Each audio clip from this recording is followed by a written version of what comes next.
Now we will see the next part of the chapter, that is harmonics and overtone. Yesterday we have seen free vibration, force vibration and resonance. Today we will see harmonics and overtone. But before that, there are certain terms that we should first clear.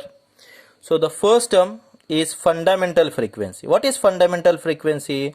The minimum frequency of vibration of body is called as a fundamental frequency. Minimum frequency with which body vibrates is called as fundamental frequency. What is fundamental frequency? The minimum frequency with which body vibrate is called as fundamental frequency. Then fundamental mode. A mode of vibration of a system in which frequency of oscillation is minimum is called as fundamental mode. What is fundamental mode? Mode of vibration of system. It is a mode of vibration of system in which frequency of oscillation is minimum. It is mode of vibration in which frequency of is minimum is called as fundamental mode. Then next is harmonics. What is harmonic?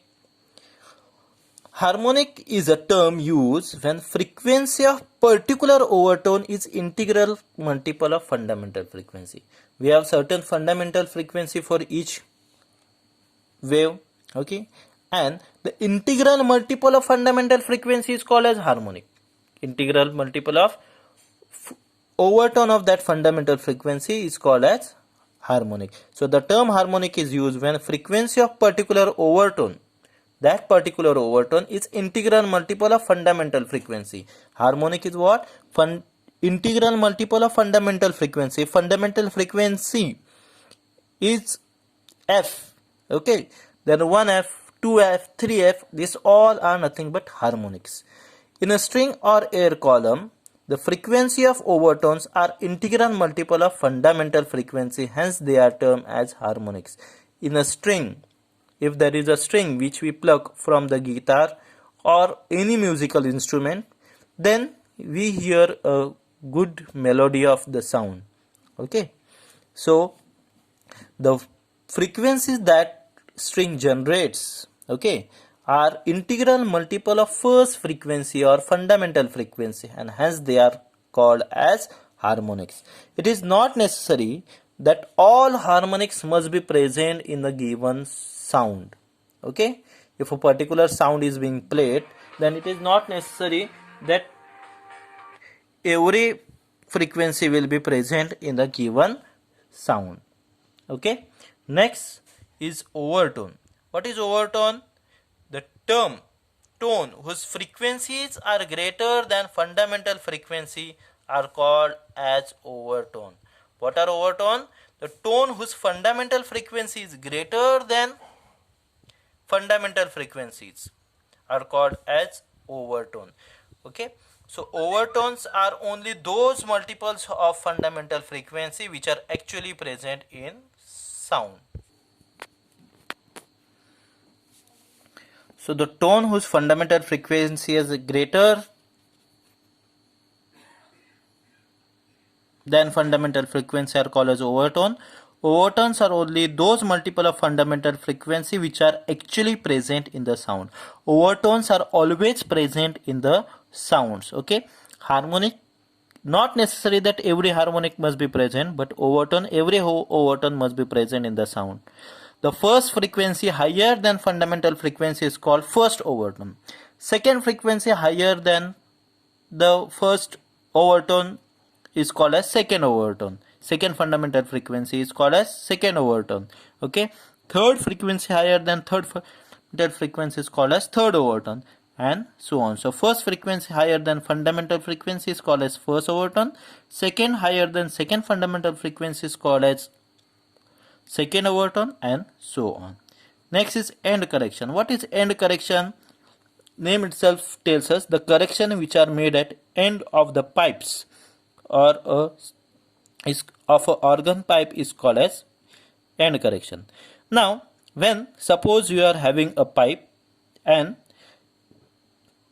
in that pipe waves are set up, then what happens? As this wave reaches the other end, it get reflected and the second wave is formed inside, and these two waves superimpose on each other and stationary waves are formed.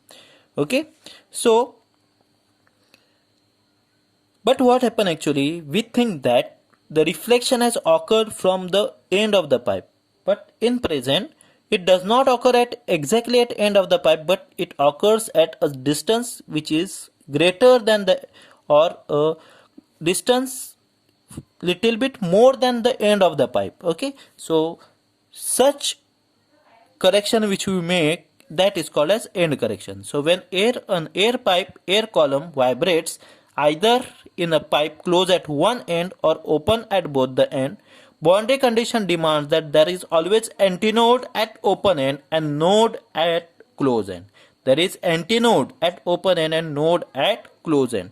But antinode which is formed at open end is not exactly at the end but slightly beyond that.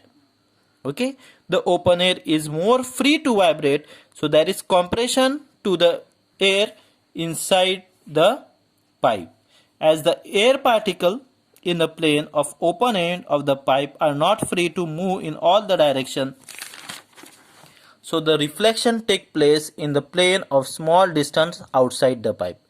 What is given here? The antinode which is formed at open end of the pipe, it is not formed exactly at open end but a space slightly greater. Suppose this is the outer end, so antinode will not form here but a certain distance beyond this. Okay, so that distance between the open end of the pipe and the position of antinode is called as end correction. The distance between open end of the pipe and position of antinode is called as end correction. According to the Reynolds, the end correction at end is given by E is equal to 0.3 into D, where D is diameter of inner diameter of the pipe. The length of a air column L is different from that of length L of the pipe. Length capital L of a air column is greater than or different than that of the length of the pipe. Now for pipe open close at one end, we get L is equal to L plus E because only one end is open, and for a pipe open at both the end we get L is equal to L plus 2E because both the ends are open. I hope you have understood.